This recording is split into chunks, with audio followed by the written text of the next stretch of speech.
دو صحابه کرام نبی علیہ الصلوۃ والسلام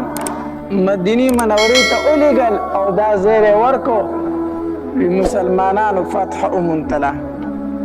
بیا نبی علیہ الصلوۃ والسلام د ځان سره قیدیان ملګري کړو او را روان شو مدینی منورې ته. قیدیان مدینی منورې ته راوستل نو نبی علیہ الصلوۃ والسلام د صحابه کرامو سره مشوره کوله د دې قیدیانو سره څه وکړو، د دې سره څه وکړو، پریږدو، قتل یې کړو، څه چل وکړو. نو عمر رضی الله تعالی خپل مشوره وکړه، وی د الله پاک پیغمبره زما رای دا ده او زما مشوره دا ده چې زه به توره راوالم، زما چې په دې قیدیانو کې څومره رشته دار دي د هغې نه به زه سرونه ووم، قتل وي ټول ووجنو.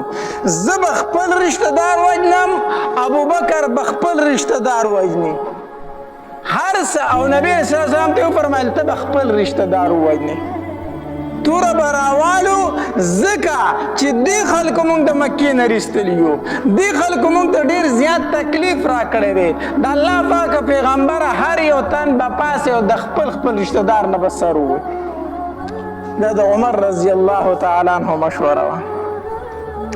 نبی علیہ الصلوۃ والسلام بیا صحابه کرامو ته فرمایي ماله مشوره راکړئ د قیدیانو سره څه وکړو.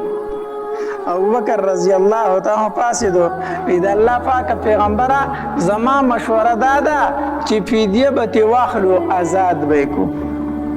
فدیه به ترې واخلو، آزاد به یې کړو. زمونږ د نسب خلک دی، زمونږ د قبیلې خلک دی، کیدای شي سبا ایمان راوړي. نبی علیہ الصلوۃ والسلام چې کله په جنگ بدر کې فتح وموندلې شو کنه، نو دوه صحابه کرام یې ملګري کړو، وی تاسو لاړ شئ او مدینه منوره کې زیری وکئ چې مسلمانانو فتح وموندله. تاسو لاړ شئ مدینې منورې ته او هلته زیری ورکئ چې مسلمانانو فتح وموندله. په دې کې یو زید بن حارثه رضی الله تعالی عنه یو سره بل صحابي دوی دواړه لاړو. دوی چې لاړه کنه نو اسامه ابن زید رضی الله تعالی فرمایي وی دوی چې مدینه منورې ته رالو او موږ له زیری راکو چې مسلمانانو فتح وموندله، نو موږ د نبی علیه الصلوۃ والسلام په لور رقیه رضی الله تعالی باندې خاورې په جنت البقیع کې اړولې وي. او نبی علیہ الصلوۃ والسلام چې کله غزا ته کنه نو لوري ډیره زیاته ناجوړه وه رقیه رضی الله تعالی عنها. دا د عثمان رضی الله تعالی عنه بیبي وه. نو نبی علیہ الصلوۃ والسلام چې ته نو دا ډیره زیاته ناجوړه وه، نو نبی علیہ الصلوۃ والسلام عثمان رضی الله تعالی عنه فرمایل وی ته زموږ سره غزا له مه ځه، ته پاتې شه، ته د رقیه خیال ساته. نوی اسامه رضی الله تعالی فرمایي وی چې کله زمونږ له زیری د جنگ بدر د فتح راغی کنه، نو په دغه ټایم کې مونږ په جنت البقیع کې د نبی اسلام په لور باندې خاورې اړولې چې دا زیری راته میلاو شو، دا زیری راته میلاو شو. نو دو صحابه کرام نبی علیہ الصلوۃ والسلام مدینی منورې ته ولیږل او دا زیری ورکو مسلمانانو فتح وموندله. بیا نبی علیہ الصلوۃ والسلام د ځان سره قیدیان ملګري کړو او را روان شو مدینی منورې ته. قیدیان مدینی منورې ته راوستل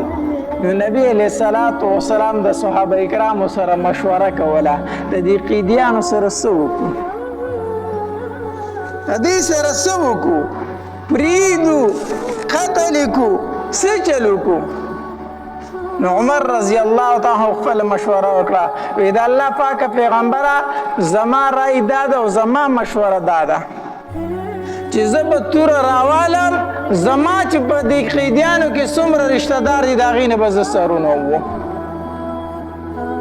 قتل وي ټول وجنو. زه به خپل رشته دار وجنم، ابوبکر به خپل رشته دار وجني، هر څه. او نبی صلی الله علیه وسلم ته وفرمایل ته به خپل رشته دار ووجنې. توره به راوالو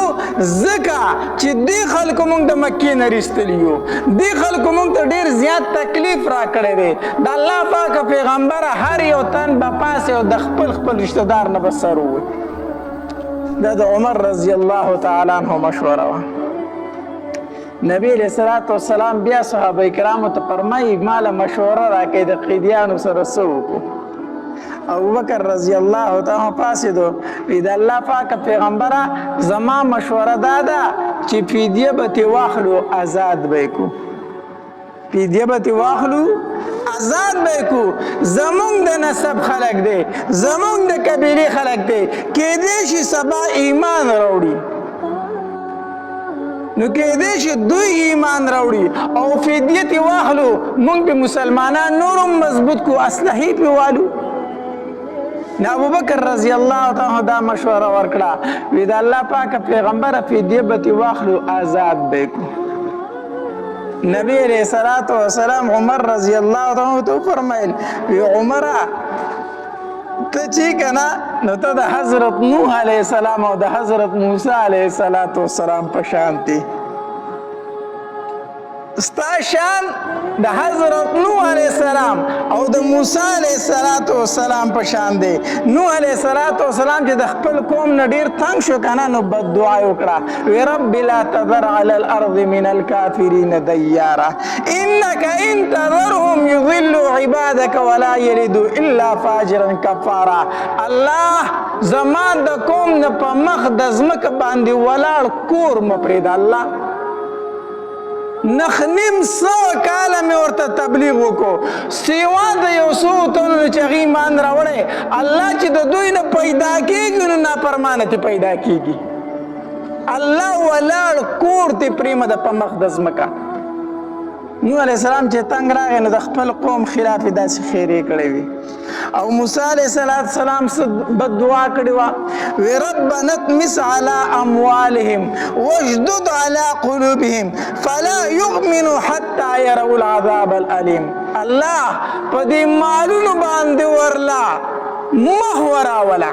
دا مالونه ورله ختم کا په دې زړونو ول الله مهر ولګوي چې د نن نه بعد د سر اړو ایمان نه راوړي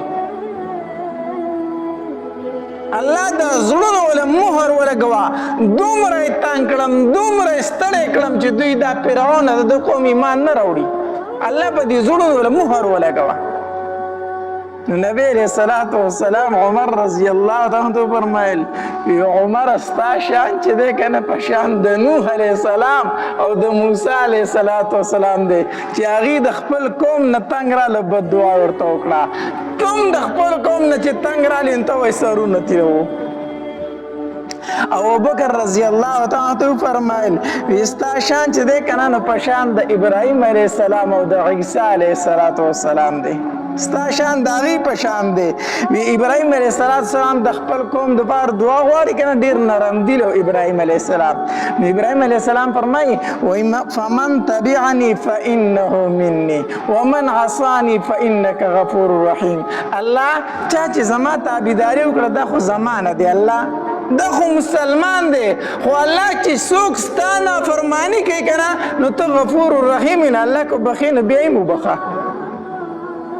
کو چا زما تابعداري وکړه فانه مني دا خو زمانه دی خو الله چا چې ستا نافرماني کړي نو بیا هم ته غفور رحیم یې بخلی شي ابراهیم علیہ السلام داسې دعا وختي وه او عیسی علیہ السلام څه فرمایله وی ان تعذبهم فانهم عبادک عیسی علیہ السلام به فرمایي الله کو ته له عذاب ورکوې خو ستا بندګان دي ستا نه څوک تپوس نشي کولی دا عیسایان ستا بندګان دي الله کو ته ورله عذاب ورکوې نو ستا نه څوک تپوس نشي کولی هو ان تغفر لهم فانك انت العزیز الحکیم الله کو بخنه دې ورته وکړه ته ډېر زورور ذات نو بخلی هم شي نو معنی دا چې الله کو عذاب ورکیم ستا اختیار خو کو الله او دی بخل نه خبي ځکه ته ډېر زورور ذات نو نبی علیہ السلام ابوبکر صدیق رضی الله عنه فرمایي او استا شان پشان د عیسی علیہ السلام او د ابراهیم علیہ السلام دی بهر حال نبی علیہ السلام د ابوبکر صدیق رضی الله تعالی عنہ مشوره خوخه کړه وی د دې قیدیانو نه به فدیه واخلو او آزاد به یې کو د الله تبارک وتعالی د طرف نه په دې خبره باندې زور نه رااله اگر چې د الله د طرف نه اختیار و کو قتلویم تاسو ته اختیار کو فدیه ته اخریم تاسو ته اختیار خو نبی علیہ السلام فدیه غوره کړله فدیه بیا د الله د طرفه رټنه رااله ځکه چې بعضې کسان داسې وو چې د هغوی په زړونو کې لږ غونته کې بعضې کسان چې مال طرف ته معمولي غونته کې میلان او ځکه چې مال غني دا فدیه خو به راته میلو شي نو الله تبارک وتعالی د طرف نه رټنه رااله سخته رټنه رااله نبی علیہ الصلوۃ والسلام ابوبکر صدیق رضی الله تعالی عنہ داسې ناست او جاړي عمر رضی الله تعالی راغی د الله پاک پیغمبر تاسو کوم خبره جوړی تاسو سترګو نه ولې وخت کې بهیږي نبی علیہ الصلوۃ والسلام ورته فرمایل ما کان لنبی ان یکون له اسرى حتى يثخن في الارض آیتونه تلاوت کړو چې الله تبارک وتعالی ته مشوره د عمر خوښه چې دا ټول قتل شوی وي خو اختیار دا چې کو فدیه ته اخلي نه اخیستی شي ځکه د الله د طرف نه عذاب رانغی ځکه چې اختیار راکړی شوی و او بیا نبی علیہ الصلوۃ والسلام فرمایل کو د الله د طرف نه عذاب راغلی وي نو سوا د عمر نه بالا بل څوک نو بچ شي سوا د عمر نه علاوه بل څوک بیا نو بچ شي بهر حال فدیه واغسته د فدیه حساب چې دام بیا د حیثیت موافقو چې څومره فدیه به د کس نه اغسته شي نو د 4,000 نه والا تر 1,000 درهمو پورې فدیه د جنگ بدر د قیدیانو کې ښودې شوه چې څوک مالدارو نو هغه به 4,000 فدیه ورکوي چې ډېر زیات کمزوری دی نو هغه به 1,000 روپۍ فدیه ورکوي او چې بالکل طاقت نه لري هېڅ شی ورسره نشته دی نو نبی علیہ الصلوۃ والسلام هغه بلا معاوضه آزاد کړو بغیر د فدیې نه زه تاسو اړو څه ورکوئ ما او کم کسان چې لیکل کولی شو که نه لیکل کولی شو نو د جنگ بدر قیدیانو کې نبی علیہ السلام هغه کسان منتخب کړو ستاسو فدیه دا ده چې زموږ ماشومانو ته لیکل وښیئ په جنگ بدر کې چې کوم قیدیان راغلي وو او هغوی لیکل کولی شو نبی علیہ السلام ورته وفرمایل ستاسو فدیه دا شو چې تاسو دې کسانو ته لیکل وښیئ زید بن ثابت رضی الله تعالی هم دغه شان لیکل زده کړي د جنگ بدر د قیدیانو نه لیکل زده کړي نو د هغوی دا فدیه کېښودې شوه بهرحال خلک پراتو او فدیه به یې ورکول او خپل قیدي به یې د ځان سره بووستو چې د مکې نه خلکو فدیه د خپلو قیدیانو لیږله که نه نو د نبي علیه الصلوۃ والسلام زوم ابوالعاص رضی الله تعالی عنہ په دغه ټایم کې لا مسلمان شوی نه و دیم د جنگ بدر په قیدیانو کې راغلی و نو د ده ښځه چې مو د نبی علیه السلام لور د نبی علیه السلام لور زینب رضی الله تعالی عنها هغې د خپل خاوند د فدیې دپاره خپل د سرو زرو هار ولیږو هار یې ولیږو نو چې کله نبی علیه الصلوۃ والسلام له دا هار راغی که نه او داسې ورته وکتل ځکه چې د هر قیدي به فدیه راتله نبی علیه السلام ته به مخې ته کېښودې شوه د الله پاکه پیغمبره دا د پلانکي قیدي فدیه راغلې ده دا قبول کړئ هغه آزاد کړئ نو نبی علیه الصلوۃ والسلام لره فدیه راله د ابوالعاص چې کوم ستا زوم دی د هغه د طرف نه دا فدیه راغلې ده هغه آزاد کړئ نبی علیہ السلام چې داسې وکتل نو هار یې مخې ته پروت دی هغه هار یې راواغستو او داسې په لاسو کې اړه وراړو جو ښکته یې کتل د سترګو مبارکو نه یې اوښکې را روانې شي داسې د هار ته ګوري او جاړي داسې صحابه کرام حیران شو چې نبی علیہ السلام هار ته ګوري او جاړي ولې نو صحابه کرامو دې تپوس کو د الله پاکه پیغمبره زما مور او پلار دې په تا باندې قربان شو ولې جاړي څه وجه ده نبی علیہ الصلوۃ والسلام دا خار دسی اړه راړه په لاسو کې یره کوي ستاسو خوښي کنه نو دا هر دی قیدی ته واپس کړئ او دې دسی آزاد کړئ وی دا هر چې دی دا د خدیجه دی د نبی علیہ السلام چې کومه بیبي وه خدیجه رضی الله تعالی عنها هغه وفات شوي و دې وخت کې او دا زینب رضی الله تعالی چې کله ودېده که نه د دې دا لور دې د خپل خار د خپلې لور ته ورکړی و نو چې د دې خاوند گرفتار شو نو هغې د فدیې دپاره نبی علیہ السلام له راولېږو وی بابا ته وایي چې دا واله زما خاوند آزاد کا نو نبی علیہ السلام چې خار ته وکتل خدیجه رضی الله تعالی ته رایاده شوه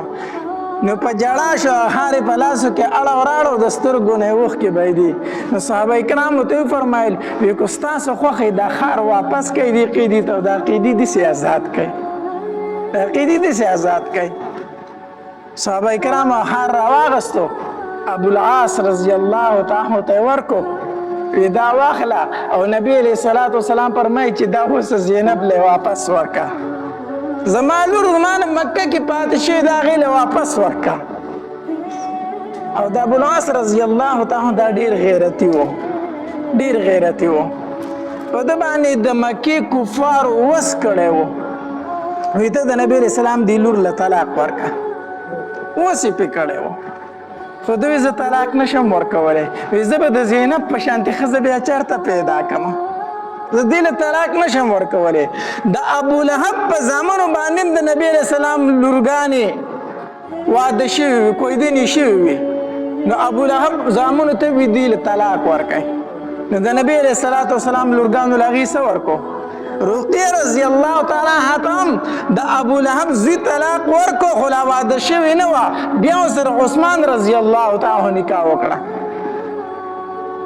نو دی ابوالعاص ته د مکې کافر ویل وی د نبی علیه السلام دی لور له زینب له طلاق ورکه خو د طلاق نه ورکوي زه د زینب په شانتې ښځه به چېرته وموممه داسې ښځه زه نشم پیدا کولی نو نبی علیہ الصلوۃ والسلام دله هغه خار واپس ورکو وی دا والا او لاړ شه مکې ته ځه ستا نه مونږ فدیه نه اخلو خو چې دا واده را سره وکړه چې مکې ته لاړ شي ما ته به زما لور رالیږي زینب به ما له مدینې ته رالیږي ده ورته زما در سره واده ده هار یې راواغسته او راغې مکې ته بغیر د فدیې نه چې راغې خپل ورور ته وی زینب رضی الله تعالی عنها چې دا نبی علیه السلام له ورسوه مدینې ته وله ورسوه زینب رضی الله تعالی هغې ورور یې روانه کړه سزا یې پورې بوسته هغې طرفه پسې نبی علیه السلام دوه صحابه کرام رالیږلي وو هغې بیا د نبی علیه السلام لور نبی علیه الصلاة والسلام له ورسوله دغه ابوالعاص ایمان په دې موقع رانه وړو ډېر مالدار او غټ تاجر و دی به شام ته تجارت لتو نو یو په تجارت پوهېدو دویم امانتدار و نو خلکو به سره ډېرې پیسې ورکولې چې یاره پونګره پکې هم تجارت کوه نو دی شام ته تجارت لتو بیا واپس د شام نه چې راتله که نه نو د مسلمانانو د یوه قافله باندې ورلو نو مسلمانانو ته هغه مال واغستو ده سره چې څومره د تجارت مال هغه ټول تی واغستو او شپه وه نو دی د هغوی نه پټ شو چېرته ما ونه وجني پټ شو مدینې منورې ته د شپې راغی چې د شپې راغی نو زینب رضی الله تعالی ځان راورسو خپله ښځه چې وه هغې له ځان راورسو د شپې هغې له ځان راورسو نو چې کله د سهار مونځ وشو که نه نو ښځې داسې د پردې نه به اخوا وې نو چې د سهار مونځ وشو نو د ښځو د ځای نه اواز وشو وی ما ابوالعاص ته پناه ورکړې ده څوک به ورته څه وایي نه نبی اسلام چې د اواز واورېده وی دا خو زینب نه ده د اواز خو زما لور زینب ونه کو ابوالعاص کوم دی خو مکې کې دی وی جی دا زینب ده نو زینب رضی الله تعالی اواز وکړو وی ما ابوالعاص ته پناه ورکړې ده ګوره څوک به ورته څه وایي نه نبی علیه السلام صحابه کرامو ته داسې مخامخ شو وی قسم په الله کو د دې خبرې نه خبر یم چې ابوالعاص راغلی دی نه یم خبر او دکه اواز چې تاسو واورېد او خبر شوئ چې ابوالعاص راغلی ما هم دکه اواز واورېد خبر شوم چې ابوالعاص راغلی دی او نبی علیہ الصلوۃ والسلام فرمایل وی په مسلمانانو کې یو ادنا مسلمان چې چاته پناه ورکړي نو هغه ته څه ده پناه ده، نو لہذا ابوالعاص ته هم پناه ده. بیا نبی علیه الصلاة والسلام زینب رضی الله تعالی ورغې وی زینب ابوالعاص خو راغلی دی ډېر زیات عزت یې وکړه خو ځان خواته به یې نږدې نه پرېږدي ځکه ته په ده باندې حرام یې دی کافر دی او ته مسلمان یې ځان خواته به یې نه پرېږدي.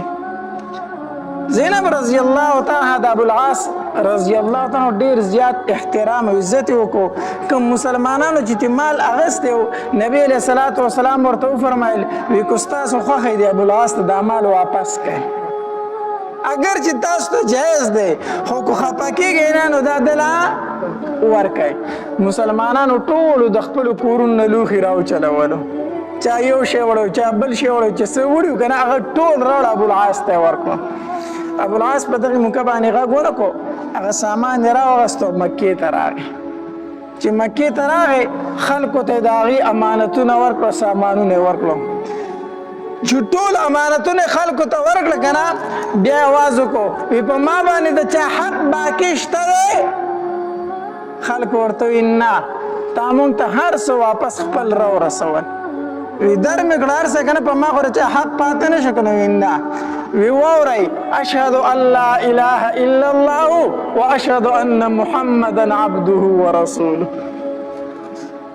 کلمه یې وویله وی زه د الله او د الله په رسول باندې ایمان راوړم تاسو هم ګواه شئ ما ایمان راوړی دی. نو چا ورته وی په مدینه کې دې ولې ایمان نه راوړو چې مکې ته رالی دلته وی که په مدینه کې مې ایمان راوړی دی که نه نو تاسو به راباندې دا الزام لګو چې زمونږ مالونه یې وړو هغه یې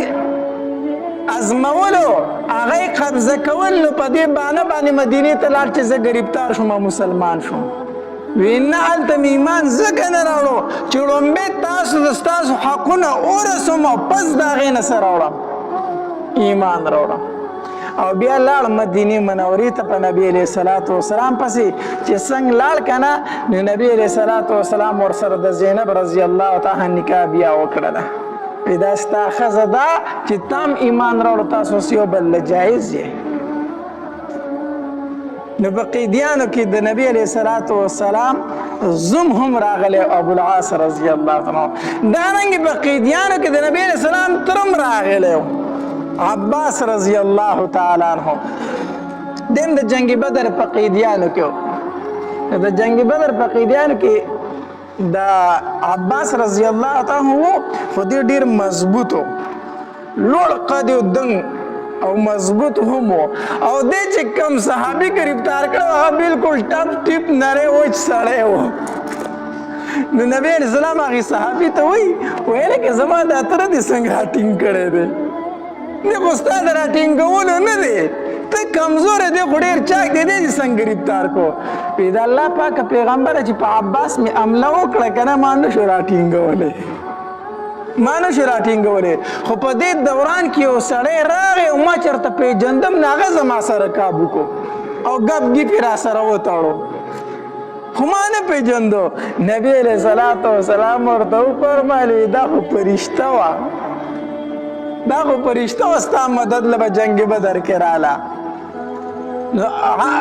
عباس رضی الله تعالی هم گرفتار شو. نو چې کله دی مدینې منورې ته راوستی شو که نه نو د ده په بدن باندې قمیص نه و بدن کمیس نه د نبی علیه السلام په تره په بدن باندې.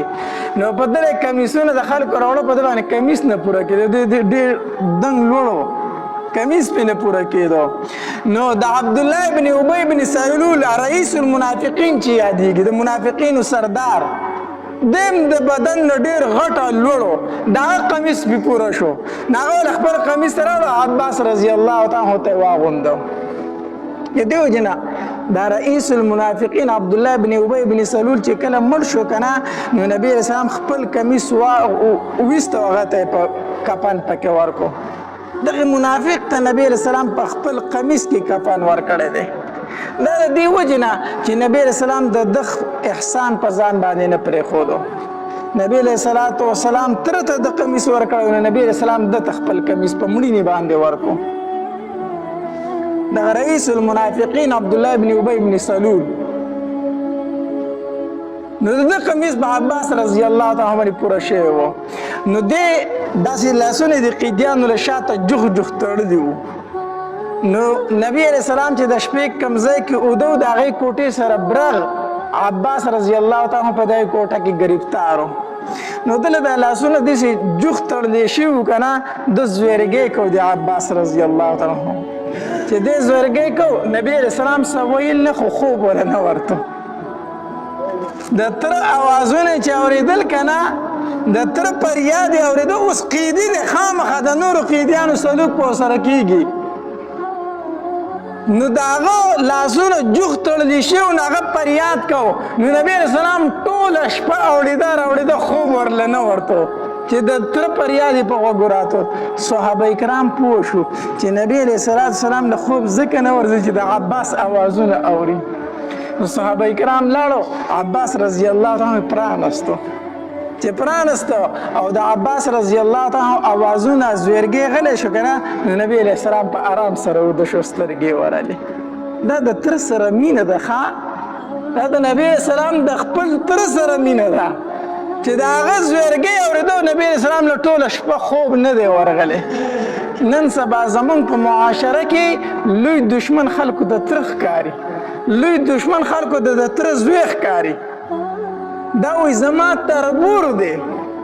نبی علیہ الصلوۃ والسلام فرمایي وی تر په مثل د پلار دی. پلار څنګه چې حق د پلار دی دکه شانتي حق په تا باندې د تر هم دی. نن سبا زمونږ د پښتنو څومره نالګۍ او بغضونه او حسدونه او جګړې چې دي هغه د تر سره او د تر د زامنو سره دي. اسلام څه وایي مونږ څه وایو. نبی علیہ الصلوۃ والسلام فرمایي تر په مثل د پلار دی او مونږ وایو تر د تر زوی دا تربور دی. دا مې تربوران دي. نبی علیہ السلام له خوب تر هغې پورې نه ورته تر څو چې د عباس رضی الله تعالی عنه زویرګی ختو. نو صحابه کرامو نبی علیہ السلام سار شو. نو صحابه کرامو نبی علیہ الصلوۃ والسلام ته وفرمایل د الله پاک پیغمبره د عباس رضی الله تعالی عنه فدیه منالو. د عباس نه فدیه ستا تر دې نه فدیه نه اخلو دی به داسې آزاد کو. نبی علیہ السلام وفرمایل نه فدیه خو به ترې اخلی. فدیه به ترې اخلی او د ده نه به ډېره اخلی. یوازې به خپله فدیه نه ورکوي. دوه سره وریرونه ګرفتار دي. د وریرونو فدیه به هم دی ورکوي. د نوفل او د عقیل فدیه به هم دی ورکوي. نو عباس رضی الله تعالی نبی صلوات و سلام ته وفرمایل وی وراره ولې خپلولي ده پکې ځکه راباندې ډېر ږدي. مطلب دا دی چې خپل دې معاف کوي راته نه نو د نورو نه راباندې هم ډېر ږدي. وی ما سره پیسې نشته دی ته وراره به باندې فدیه ډېر ږدي ما سره پیسې نشته. نبی علیه السلام پیسې سره نشته. وی نه. وی ښه زما چاچي چې د کاکي ته چې راتلی او ام الفضل ته دې ویلو تا دواړو هلته کې درشل سره هغه پیسې ښخې کړي. هغه څه دي څومره پیسې خو ښخې کړي دي. عباس رضی الله تعالی وی تا ته څنګه پته ده؟ اخو زه دې خبر یم هغه دې خبر ده. زه د کور راتلم هغه پیسې هلته ښخې کړي چا هم نه یې لیدلي. ته خو په مدینه منوره کې ناستې تا ته څه پته ده؟ نبی علیہ الصلوۃ والسلام ورته فرمایل ما ته زما رب ویلی دی. عباس رضی الله تعالی عنہ اشهد ان لا اله الا الله واشهد ان محمدا عبده ورسوله. ایمان یې راوړم. چې ایمان یې راوړم بیا نبی علیہ الصلوۃ والسلام ته ویل د الله پاکه پیغمبره دا فدیه را باندې لږه کا. زه خو تا ته پاتې راځه د مخکې نه مسلمان وم خو د خلکو په زور ځان سره راوستی وم. نبی علیہ السلام هغه معامله دی د الله سره د چې در مخکې نه مسلمان وي او که نه وي خو که ته وي نو الله به درنه د دې نه دوچن بدله درکړي. د دې دوچن یو ځای بیا مال غنیمت راغی نو عباس رضی الله تعالی سره صادر خور کو دومره پیټه تی واغس چې عباس رضی الله تعالی سره تلو روانو په مشکله باندې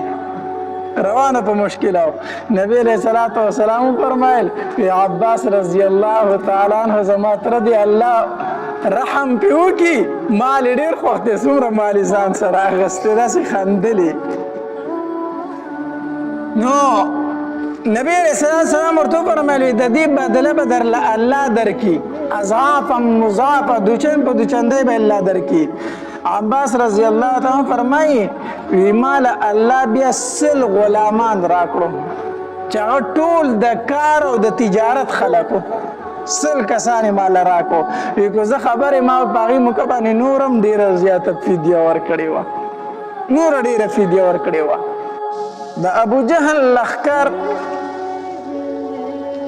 د بدر مقام ته راورسېدو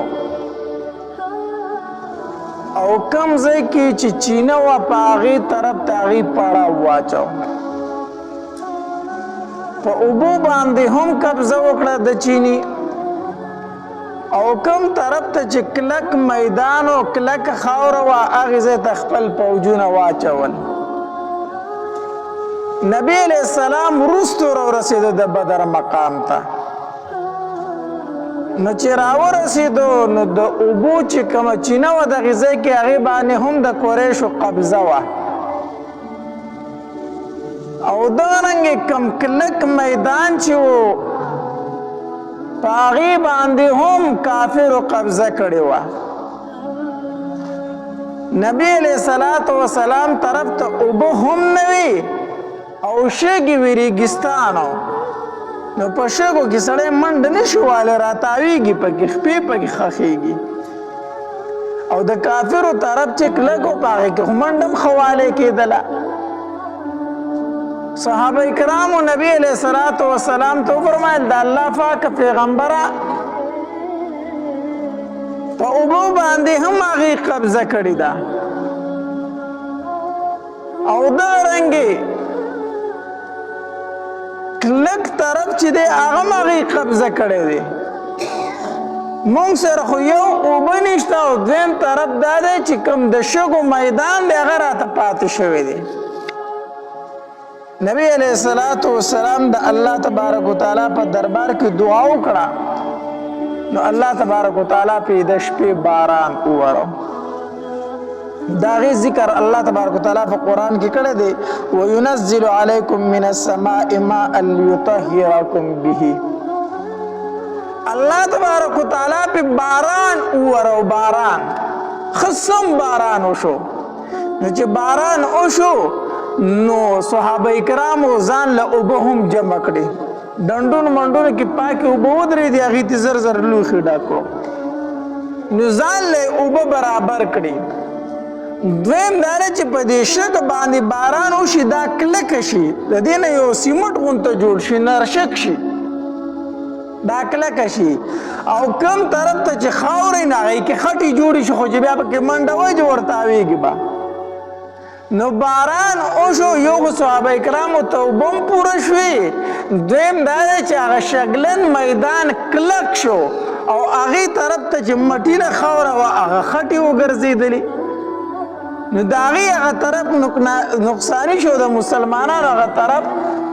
هغه پیدمن شو نو چې کله سار شو نو سعد بن معاذ رضی الله تعالی عنہ رأی ورکړه په دې غونډګۍ باندې به نبي علیه السلام ته یو سفر روغ کړو دی به په دې کې وي دی به جنګ له نه راځي او د ده په سیکورټۍ باندې به صحابه کرام ولاړ وي نو دا رایې ډېرو صحابه کرامو ته خوښه شوله نو په هغې غونډکۍ باندې نبي علیه السلام لره سفر روغ کړو دا داسې ځای و چې په هغې به ودرېدو لاندې به ټول میدان ښکارېدو نبي علیه السلام له هلته سفر جوړ شو او ابوبکر رضی الله تعالی سره ملګری دی سعد بن معاذ رضی الله تعالی فرمایي وایي نبي علیه السلام او ابوبکر رضی الله تعالی چې کله سفر وشو دواړه ورته دننه شو او ما توره راواغسته زه په دروازه ودرېدم او چې نبی علیه السلام څنګه دننه شو په مانځه ودرېدو 2 رکعته نفل یې وکړو او الله تبارک وتعالی ته دعاګانې وکړې چې کله دعاګانې وکړې بیا راکوز شو ښکته د نبی علیه السلام په دې مخ باندې داسې خوشحالي غونته وه صحابه کرام حیران شو چې دا خو د خوشحالۍ موقع نه ده خو د خوشحالۍ موقع نه ده او نبی علیه الصلاة والسلام په دې موقع باندې هم څه کېږي خاندي. نبی علیه الصلاة والسلام سره صحابه کرام ملګري دي. نبی علیه الصلاة والسلام داسې په میدان کې ګرځي یو ځای ته لاس نیسي وایي دا د پلانکي ځای دی دلته به پلانکي مرداریږي، دا د پلانکي ځای دی په دې ځای به پلانکي مرداریږي، دا د عتبه ځای دی، دا د شیبه ځای دی، دا د ولید ځای دی، دا د ابوجهل ځای دی. د یو کافر نوم اخلي او یو ځای ښیي. علي رضی الله تعالی فرمایي وی په کومه شپه باندې چې سار له به جنګ کېږي په دغه شپه باندې وی موږ تمامو صحابه کرامو خوب وکړو. داسې یو صحابي نو پاتې شوی چې هغه ویښ پاتې شوی، ټول اوده شو. وی سیوا د نبي علیه الصلاة والسلام نه چې نبي علیه السلام خوب نه و کړی. تمام شپه الله تبارک وتعالی ته جړه فریاد کوم او الله نه دعاګانې غوښتلې. چې سار شو نبی علیه الصلاة والسلام صفونه جوړول. نبی علیه الصلاة والسلام چې د غزا د پاره صفونه جوړول نو دې کې یو صحابي سواد رضی الله تعالی عنہ د هغه د خېټه داسې لږه مخې ته راوتې وه، صف کې لږ مخې ته ولاړو که نه. نو نبی علیه الصلاة والسلام هسې بطور خوش طبیعتۍ، بطور مزاق، بطور ټوکې دا تیر ورسره غشی ورسره په لاس کې و که نه نو هغه په دې خېټه باندې داسې کو سواده دننه کې خېټه دننه کې د صف نه بار ته راوتې ده، هسې خندنې ورسره کوه. نو دا غشی یې پې داسې تیر کو. نو چې تیر کو نو هغه ورته وایي د الله پاکه پیغمبره خوږ دې کړمه، پیغمبره خوږ دې کړم، د الله پاکه پیغمبره خېټه دې راله په غشي باندې خوږ کړه. نبی علیه الصلاة والسلام ورته وایي ښه د الله پاکه پیغمبره مونږ په تا باندې ایمان راوړی دی، ته زمونږ پیغمبر یې. صحابه کرام حیران دي چې دا دی نبی اسلام ته څنګه خبرې کوي، مونږ په تا باندې ایمان راوړی، ته زمونږ پیغمبر یې، تا راته وایي چې انصاف وکوئ. نبی علیه السلام ورته فرمایي او بالکل ما ویلي چې انصاف کوئ. نو زما د خېټه زخمی کړه خوږ دې کړم، اوس انصاف دا دی چې زه ستا نه بدل واخلمه. ته راته وایي چې انصاف کوئ، نو زه دې زخمي نه کړم خوږ دې نه کړم نو اوس به ستا نه بدل نه اخلم. صحابه کرام حیران دي چې یو طرف ته راغلی د نبي علیه السلام په مرګتیا کې جهاد له او په نبي علیه السلام باندې خپل سر قربانوي او چې معمولي خېټه یې د غشي سره وکړې ده نو اوس نبي علیه السلام ته وایي چې بدل در نه اخلم. دا څنګه صحابي دی؟ یو طرف ته جهاد له راغلی په نبي علیه السلام سر قربانوي او بل طرف ته د غشي سره معمولي خېټه ولګېده نو نبي علیه السلام ته وایي دا بدل به در نه اخلم. صحابه کرام ولاړ دي خو نبی علیه السلام صحابه کرامو ته فرمایي خاموش څه به نه وایې، بالکل که خېټه زخمي شوي ما ته تکلیف رسولی ته د حق دا جوړېږي چې ما ته هغه شان تکلیف راورسوي. نبی علیه السلام ورته وي سواده بدل واخله، بدل واخله. نو سواد رضی الله تعالی ته څه فرمایي نه که نه د الله پاکه پیغمبره بدل داسې نشي اخیستو. وی څنګه؟ وی تا چې زما په خېټه باندې غشی راکاږه نو زما خو په خېټه باندې کمیس نه و، څادر پې نه و، زما په خېټه باندې کپړه نه وه، ستا په خېټه باندې خو کپړه ده، نو زه څنګه بدل واخلم؟ لومبې خېټه ښکاره که چې زه درنه بدل واخلم. صحابه کرام حیران دي دا څنګه صحابي دی. نبی علیه السلام د خېټې مبارکې نه داسې څادر لرې کو وی هو سواده بدل واخله. سواد رضی الله عنه چې د نبی علیه السلام خېټه مبارکه څنګه ولیده که نه او رامنډې کړې واد خط پورې او په جړا شو ورته او داسې دا خېټه مبارکه ول ښکل کړه. وی د الله پاکه پیغمبره دا مې ارمانو چې دې سره شونډې ولګوم کیدای شي دا مې تا سره اخري ملاقات دی. جنگ شروع کیږي د الله پاکه پیغمبر کیدای شي دا مې سره اخري ملاقات دی، بدل مې درنه نه اخیستو خو دا مې خوښول چې ته ما ته خېټه مبارکه ښکاره کړې او زه پې شونډې ولګومه، بدل مې نه اخیستو. داسې عجیبه غوندې واقعه به دغې ځای کې مخې له راله. نبی علیه السلام صفونه برابر کړو او نبی علیہ السلام به چې کله د مونځ سب برابر او یا د جهاد سب برابر او نو نبی علیہ السلام فرمایل وی صفونه داسې سیده ساتي لکه څنګه چې د فرشتو صفونه د فرشتو صفونه نو نبی علیہ السلام به د صف د نیغوالي ډېر غټ خیال ساتو صفونه چې نیغي نو زړونه یو نیغي چې په صفونو کې کوږوالی شي نو بیا په زړونو کې هم د یو بل نه څه راځي کوږوالی راځي د دې وجې نه د مونځ په صفونو کې هم ډېر خیال ساتل پکار دی چې دا نیغ کړی شي خو هغه مونځ د جنازې دی کو هغه عام مونځ دی خو صفونه چې پکې جوړیږي نو هغه صفونه نیغ ساتل پکار دي بهر حال په دې دوران کې نبی علیہ السلام چې صفونه جوړ کړو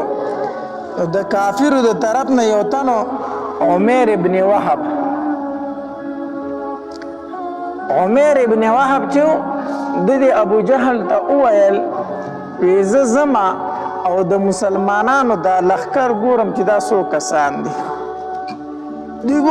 څو کسان دي د استصور شو د عمر ابن وهب او چې داسې غیر چاپیره چکر ولګو نظر یې واچو کنه واپس راغی نو بل یو کافر حکیم ابن حزام دا وروسته بیا مسلمان شوی خو دغه ټایم کې کافر د حکیم ابن حزام لراغی یاره ما خو د مسلمانانو نه غیر چاپیره چکر ولګو خو ډېر لږ کسان دي دغه 300 کسان ما ته ښکاري 300 کسان به یې اندازتن او څه شی ورسره شته نه اسلحه ورسره هم نشته دی دا خو پاک داسې راغلي دي او لږ کسان دي یاره دوی موږ له دوکه راکوي دوی موږ له څه راکوي اسلحې نه دي راغستې او لږ کسان دي او تش لاس مخې ته راغلي دي دوی موږ له دوکه راکوي چې موږ پرې حمله وکړو شاته نور کسان ناست دي خو دوی مخې ته موږ له ځکه راغلي دي چې موږ پرې حمله وکړو هغه راباندې شا غاړې راپاسي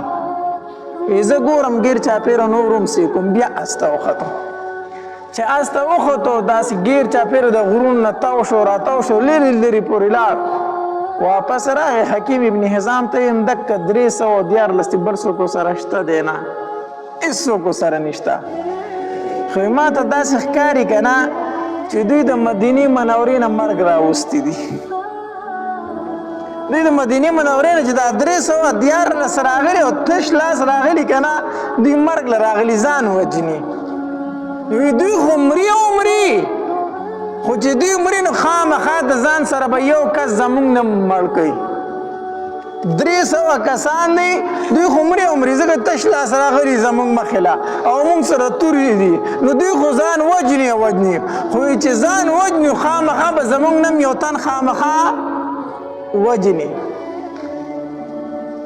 د عمر ابن وهب ورته وی چې 300 کسان زموږ نه مړه شي او دوی مړه شي دا هم زموږ د قریشو خلک دی زموږ رور او نسب خلک دی نو چې دوی مړه شي او زموږ نه هم دومره مړه کړي د هغې نه پس به د ژوند بیا څه مزه وي به څه ژوند بیا موږ په مکه کې تیر کړو چې دوی مو وژنو او زموږ نه هم دوره نور مړه شي هغې ژوند به بیا څه خوند حکیم ابن حزام ورته ویل که دا خبره دې ټیک وکړه موږ مرو دوی مرو په خپلو کې جنګ دی نو بیا به موږ څه ژوند تیر کړو وی قافله د ابو سفیان چې زموږ د تجارت قافله هغه تلې ده دلته کې څه شي دی جنګېږو دوی راله دواړه او دوی دا خبره دغه ته وکړه د کفارو یو سردارو عتبه ته وویلو عتبه دغه 300 کسان راغلي دي او دوی به موږ وجنو خو دوی به زموږ نه یو تن خامخا وجني نو څه شي دوی وجنو خپل خلک وجنو که نه نو چې دا جنګ ختم شي موږ واپس مکې ته لاړ شو نو څنګه به وي عتبه ورته وي دا خبره ټیک ده جنګ څه شي له کوو جنګ ولې کوو دا عتبه چې دی به د جنګ نه شاته کېدو دا عتبه او شیبه دارونه وو دوی د جنګ نه دا شاته دوه وجونه کېدل یو خو دا دی د دوی یو غلام و د هغه عداس نوم و د دې عتبه غلام و د هغه نوم عداس و بیا د آزاد کړی و دا عداس چې و دا نصراني و د په نبي علیه الصلاة وسلام باندې ایمان راوړی و او د نصرانیت نه توبهګار شوی و نو چې کله دا عتبه او شیبه راتله د مدینې منورې ته جنګ لا نو هغه په خپو پورې انښتې او نه یې پرېښودل وی تاسو مه ځئ مه ځئ ولې نه ځو ته ولې موږ پسې موږ د خپو نیولي چې مه ځئ وی مه ځئ هغه د الله رسول دی د هغه سره تاسو مقابله نه شئ کولی خو ما ته پته ده چې هغه تاسو وجني مړه کوي خو نو په تاسو خفه یم مه ځئ هغه ورته وایي ته رښتیا وایه چې دا د الله پیغمبر دی او وایي زه د رښتیا هم د الله پیغمبر دی او دا جاړم ځکه چې په تاسو پسې خفه یم تاسو هلته مرګ له روان یې نو دوی خو دا خبره په زړه کې راغله چې یاره عداس راته وایي چې د الله پیغمبر دی تاسو مرګ له ځئ دوی د دې جنګ نه لږ شاته کېدل او دویم دا دی چې د نبي علیه السلام ترور و عاتکه رضی الله تعالی عنها هغې خوب هم لیدلی و په هغې کې هم دې ته اشاره وه چې دا کم خلک د مکې نه روان دی دا مرګ له هلته روان دی نو دوی د جنګ نه لږ شاته کېدل نو دوی عتبه ورته وایي دا ډېره ښه خبره ده زه ځمه چې دا خبره د ابوجهل سره وکړم ابوجهل سره وکړمه بهرحال په دې کې بل تن ورغی ابوجهل ته وي عتبه وایي چې یاره جنګ نه کوو واپس ځو نو ابوجهل ورته وي عتبه خو ځکه دا خبره کوي که نه چې د هغه زوی مسلمان دی د مسلمانانو په صف کې ولاړ دی نه خو خپل زوی بچ کوي ځکه د جنګ نه شاته کېږي او په دې کې یو تن یې راوغوښتو د مسلمانو د لاسه یو کافر مړ شوی په لاره باندې دا کې کسرور یې راوغوښتو چې رور یې راوغوښته که نه ویې لکه ستا هغه تره خو وي عتبه چې واپس ځو ستا د رور بدل نه اخلي رور بدل نه اخلي اوس دا خلک راپارو نو هغه چغې کړې وی وا عمره هغه خپل مړ رور یادو چغې کړې وا عمره وا زما عمره روره وا زما عمره روره چې دا چغې شروع کړې چې په خلکو کې لږ غیرت را واچو که چې دوی مسلمانانو راله سړی وجله تاسو دې نه واپس ځئ بهرحال دا عتبه د خپلې خبرې نه څه شو واپس شو وی صحیح ده چې تاسو وایي جنګ کوو نو جنګ به وکړو صفونه جوړ شو یو طرف ته د مسلمانانو صفونه جوړ شو بل طرف ته د ابوجهل صفونه جوړ شو چې صفونه جوړ شو نو نبی علیه د هغې طرف نه درې تنه راووتل مقابلې ته عتبه شیبه او ولید عتبه او شیبه او ولید دا عتبه او شیبه وروڼه وو او دا ولید یې زوی و او د دې یو وراره و نو یعنې دوه وروڼه او یو وراره راووتل جنګ له دوی درې واړه راووتل مقابلې له اواز یې وکړئ تاسو کې دې څوک راوځي نو د دې طرف نه هم درې کسان ورغلو عوف رضی الله تعالی عنه معوذ رضی الله تعالی عنه او عبدالله بن رواحه رضی الله تعالی عنه دا درې واړه صحابه کرام وروتل دا معوذ رضی الله تعالی عنه دا عوف رضی الله تعالی عنه دا رونه دي او دا د حارث زامن دي دا عفرا یو زنانه ده دا معاذ او معوذ نومونه خو به تاسو اورېدلي که نه دا د عفرا زنانه زامنو ته دې اووه زامنو درې د یو خاوند او څلور د بل خاوند نه او اووه واړه زامن په جنګ بدر کې شریک وو داسې زنانه هم تېرې شوي دي ښه د عفرا رضی الله تعالی عنها اووه زامن او اووه واړه په جنګ بدر کې شریک وو وواړه نو دا دې طرف هم دوه وروڼه راووتلو عوف رضی الله تعالی عنه معاوض رضی الله تعالی عنه او عبدالله بن رواحه رضی الله تعالی عنه دوی مقابلې ته وروتل چې وروتل عتبه ترې تپوس وکړو وایي تاسو څوک یئ دوی ورته وایي رهتم من الانصار موږ د انصارو کسان یو موږ انصار یو ستاسو خلک نه یو نو عتبه ورته وایي ستاسو سره زموږ هېڅ کار نشته تاسو سره نه جنګېږو تاسو واپس شئ موږ له زموږ د مقابلې خلک راوباسئ مهاجر روباسئ د مکې والا روباسئ زمونږ د هغې سره مقابله ده نبی علیه الصلاة والسلام آواز وکړو وی حمزه دا یې تره وی حمزه وځه علي دا یې د تره زوی علي رضی الله تعالی ته وځه او عبیده بن حارث رضی الله تعالی عنه ته وځه درې صحابه کرام ووتل د دې طرف نه خو د صحابه کرامو مخونو باندې داسې څادرو باندې تړلي صرف سترګې ښکارېدي مخونه یې پټ وو نه هغې طرف ته نه عتبه تپوس وکړو وی تاسو څوک یئ نو حمزه رضی الله تعالی ته وفرمایل وی زه حمزه یم علي رضی الله چغه کړه وی زه علي یم او دې طرف نه عبیده بن حارث رضی الله تعالی عنه وی زه عبیده یم نو عتبه ورته وی اوس زمونږ د مقابلې خلک راووتی ځکه دا د مکې و که نه اوس زمونږ د مقابلې راووتی بهر حال درې واړو د یو بل سره مقابله وکړه نو علي رضی الله تعالی عنه حمزه رضی الله تعالی عنه د عتبه په مقابله کې ورغی او علي رضی الله تعالی عنه د ولید مقابله کې او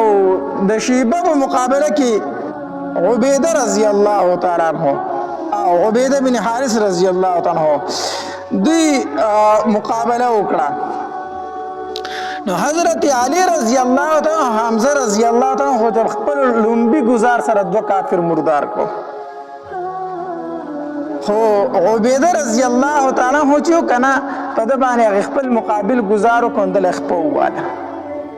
چې خپل ولا دی راتاو شو نو علی رضی الله تعالی حمزه رضی الله محمد لو رسید بل کافر مردار کو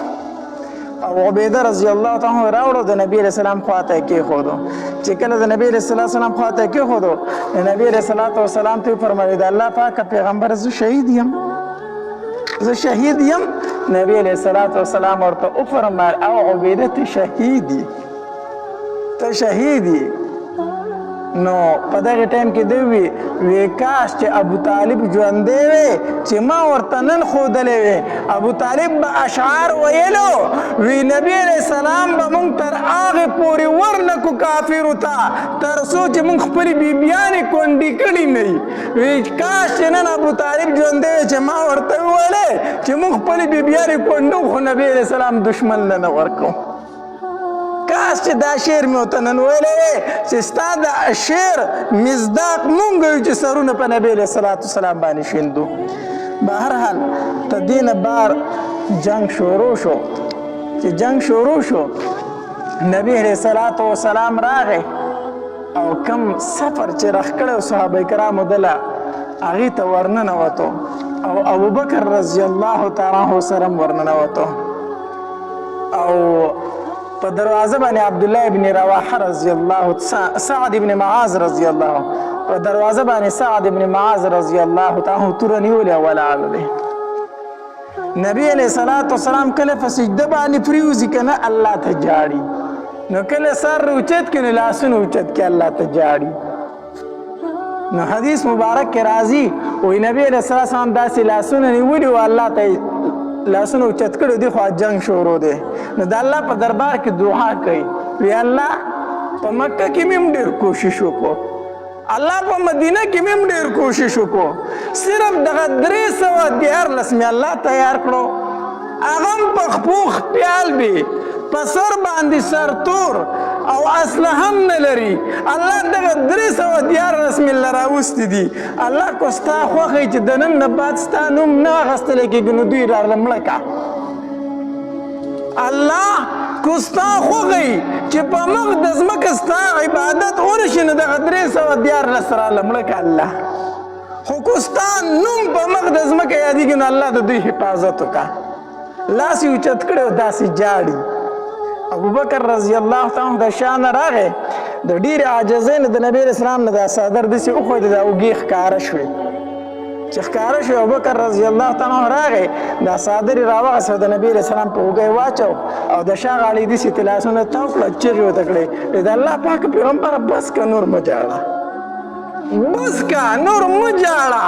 الله ستا आवाज واورېدو الله ستا आवाज واورېدو الله به دې صحابه حفاظت کوي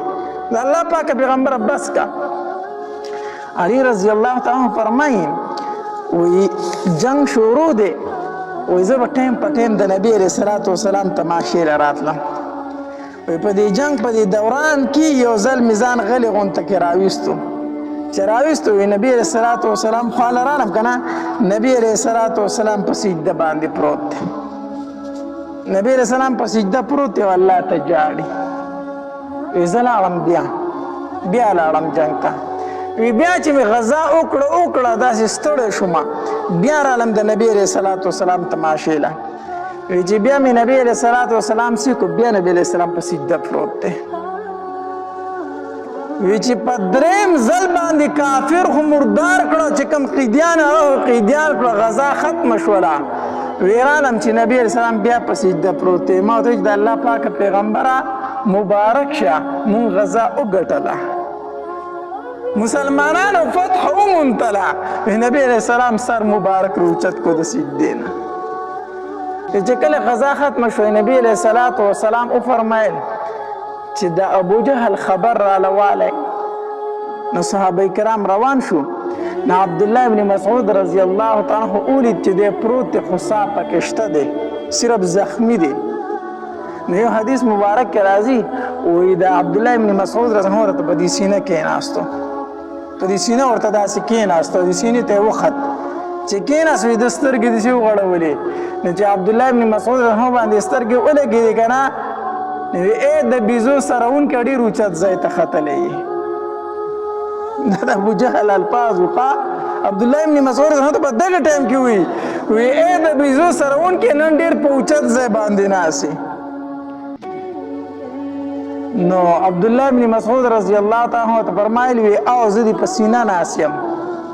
وی کول څه غواړې ابوجهل ورته وایي عبدالله ابن مسعود رضی الله تعالی عنہ وفرمایل وی سر دې قلم کوم سر درنه کټ کوم وی چې سر مې قلم کوي که نه ستا دا توره زما په سر کار نه کوي زما دا توره واله په دې باندې رانه سر ووخه ستا توره زما سر نه غوڅوي زما په دې توره باندې زما سر ووخه خو یو خبره درته کومه په دې به عمل وکړي عبدالله بن مسعود رضی الله عنه فرمایل وی څو وی زما دا سر به د دې اوږو سره کټ کړي ابوجهل ورته وی زما دا سر به د دې اوږو سره کټ کړي چې په نورو سرونو کې دې غټ ښکاري چې روبي سې وای چې دې غټ ښکاري چې روبي سې وای